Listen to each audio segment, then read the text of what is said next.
Et il en sera ainsi pour tous ceux qui vont essayer de saboter. Nous prendrons les mesures qu'il faut, de gré ou de force. Ils vont faire ce qu'ils doivent faire pour la patrie. Le Burkina Faso, un pays beau, un pays magnifique, le pays des hommes intègres, avec un président courageux, inspirant, charismatique, un président qui veut faire changer les choses. Il y a des trucs qui se sont passés au sein du gouvernement même du président Ibrahim Traoré. C'est ce que nous allons découvrir dans cette vidéo. Qu'est-ce qui s'est passé réellement au Burkina Faso? Au cours des semaines passées, il y a eu énormément d'événements qui s'est déroulé au Burkina Faso. On a eu le Salon international des arts et du tourisme, le CIAO, qui s'est déroulé, et il y a le Tour du Faso aussi qui s'est déroulé. Le cap donc ces dernières semaines qui ont été riches en événements. Sur le champ de bataille, la pression est montée donc dans ce mois d'octobre. Dieu merci, c'est couronné par plusieurs succès. Et nous allons continuer donc à accentuer les opérations jusqu'à anéantir donc ces barbares venus pour donc troubler notre quiétude. Ainsi que d'autres événements grandioses qui se sont déroulés dans le pays. Et ça a été un défi pour le gouvernement burkinabé parce que organiser ces événements-là, c'est des événements internationaux et c'est pas quelque chose de simple, c'est une tâche énorme pour le gouvernement, mais ils ont su relever le défi et ils ont bouclé et fermé ces différents événements dans la paix, sans incident. Et tout. Nous rendons grâce à Dieu. Le CIAO et le Tour du Faso donc, se sont achevés tous hier. Dieu merci, pas d'incident majeur. Quelques chutes donc, au niveau du Tour du Faso. Mais le ministre m'a rassuré que ce sont donc des blessures légères qui ont été prises en charge. Au niveau du CIAO aussi, malheureusement, il y a eu un petit incident dû à l'explosion d'une bouteille de gaz qui a fait aussi quelques blessés, également pris en charge. Le président Ibrahim Traoré n'a pas tardé pour féliciter les membres du gouvernement pour l'organisation de ces événements. Donc on ne peut que rendre grâce à Dieu pour la tenue de ces deux événements qui viennent témoigner encore donc, de la résilience du peuple burkinabé, qui vient donc mettre à nu les mensonges de ces médias qui tentent à faire couler un narratif comme quoi le Burkina est à feu et à sang. Mais les coureurs ont pu parcourir donc, le pays en long et à large sans incident. Et aussi c'est le lieu donc, de rendre hommage aux différentes forces de défense et de sécurité et à nos vaillants VDP qui ont tout mis en œuvre pour que tous ces événements se déroulent sans problème. Ces événements se sont déroulés dans la paix, dans la quiétude et tout est bien qui finit bien. Et le président n'a pas tardé à remercier toutes les personnes qui ont œuvré pour que ces événements se déroulent dans la quiétude et dans la paix. Et vous savez que quand il y a des événements comme ça, les personnes, il y a des touristes qui viennent dans le pays, énormément de personnes prennent des vols pour visiter le pays, ainsi de suite. Et le pays a une compagnie de transport dénommée Air Burkina, une compagnie qui était à l'arrêt depuis des années, vu que la compagnie elle-même utilisait des avions de location. Et dans la sous-région, il y a énormément de pays que leur compagnie fonctionne avec des avions loués. Ils n'ont pas leur propre avion, c'est des avions qu'ils louent à d'autres compagnies. Et c'est ces compagnies qui gèrent tout, la visite de l'avion et tout ça, qui gèrent tout l'avion. Eux seulement, ce qu'il reste, c'est à gérer les recettes et grouiller, payer les recettes annuelles là, de la compagnie pour qu'ils gèrent l'avion et les autres dégâts de l'avion. Et le président Traoré a dit non. Trop c'est trop, qu'ils ne peuvent plus utiliser des avions loués et ils ont décidé d'acheter leur propre avion avec fonds propres et de gérer leur compagnie Air Burkina avec fonds propres. Suite à cette initiative, ils ont acheté une nouvelle avion avec fonds propres par le gouvernement burkinabé. Des recettes qu'ils ont eues par la contribution de la population burkinabé et d'autres recettes aussi du gouvernement. Et ils ont acquis l'avion et la compagnie a recommencé à fonctionner normalement. En plus de tout ça, il y a des Burkinabés qui manquent de patriotisme. Nous avons tous suivi les efforts qui ont été faits pour pouvoir acquérir un nouvel avion la dernière fois.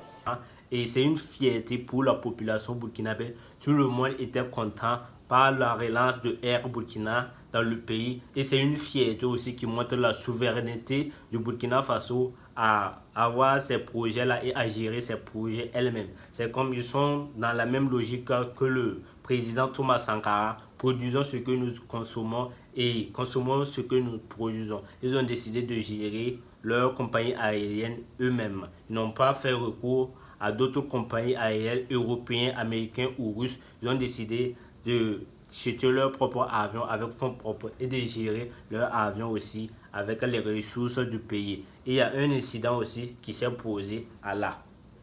Et il y a des mécaniciens qui géraient l'avion qui ont déposé des démissions suite à l'acquisition de la nouvelle avion. Donc, j'étais obligé de recevoir la semaine passée 2 mécaniciens de la compagnie qui, dès l'arrivée de l'avion le 2 du mois dernier, le 3 déposent une demande de démission.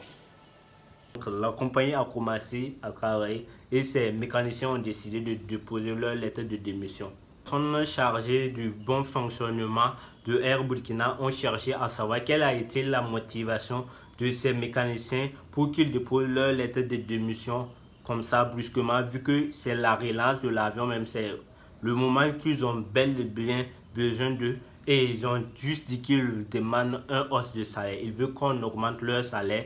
Et un dépose la demande de démission le 3 pour prendre effet le 4 et l'autre prenait effet donc le 31 octobre.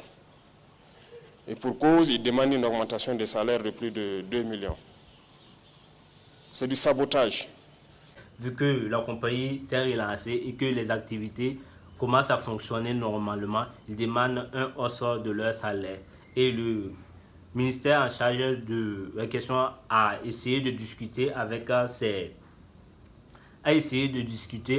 ces mécaniciens pour qu'ils trouvent un terrain d'entente. Mais je pense que c'est un manque de patriotisme grave.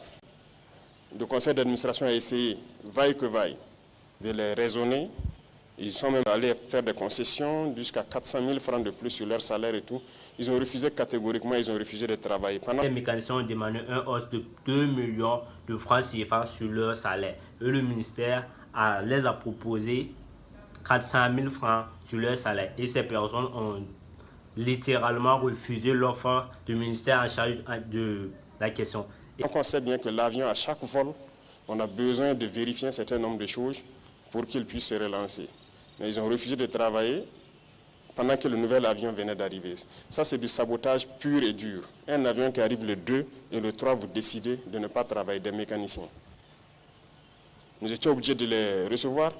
Et ils ont transmis le problème au président Traoré qui a reçu ces mécaniciens pour discuter et ils n'ont pas eu un terrain d'entente. Et c'est là que le président a dit... Et de passer donc le message qu'ils vont travailler de gré ou de force.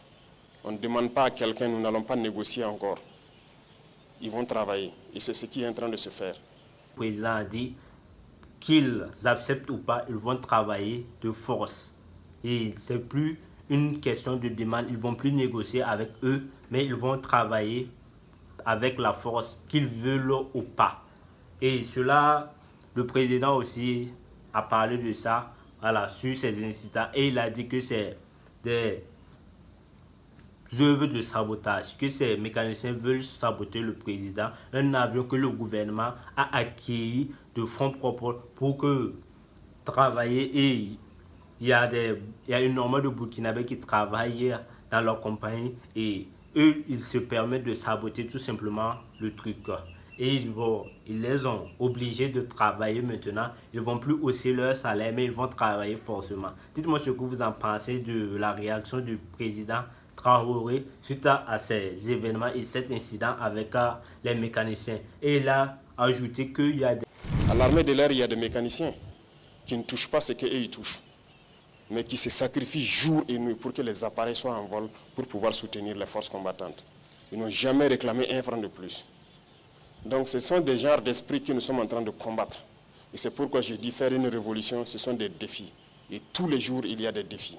Les mécaniciens de l'armée de l'air, ils travaillent et leur salaire n'atteint même pas la moitié de ce que ces mécaniciens toujours, mais ils n'ont jamais demandé de hausse de salaire. Ils ont toujours continué de travailler. Vu que le pays traverse des situations vraiment difficiles, là, des situations sécuritaires, il y a des crises sécuritaires dans le pays et ils sont à la reconquête du territoire national. Et ces personnes ne peuvent pas se permettre tout simplement de demander une hausse de salaire tout simplement, et il a décidé qu'ils vont travailler de force. Ils n'auront plus d'augmentation de salaire. Il n'a pas hésité à raconter l'histoire pour que le peuple sache ce que les Burkinabés sont capables de faire. Et les vrais ennemis du pays, vous le savez bien, c'est les Burkinabés elles-mêmes, vu qu'il y a énormément de personnes qui œuvrent pour la chute du gouvernement, la chute du pays. Dites-moi ce que vous en pensez de la réaction du président Ibrahim Traoré et la réaction de ces mécaniciens aussi. C'est une vidéo que je voulais faire pour vous relater les faits, ce qui s'est réellement passé avec cet incident avec le président et les différents mécaniciens de la compagnie Air Burkina. Se donner rendez-vous pour une nouvelle vidéo. Si tu es nouveau sur cette chaîne, moi c'est Razak Sana, le youtubeur de ton youtubeur préféré. N'hésite pas à t'abonner puis tu me lâches un gros pouce bleu. Ça me fait énormément plaisir. Allez, peace out.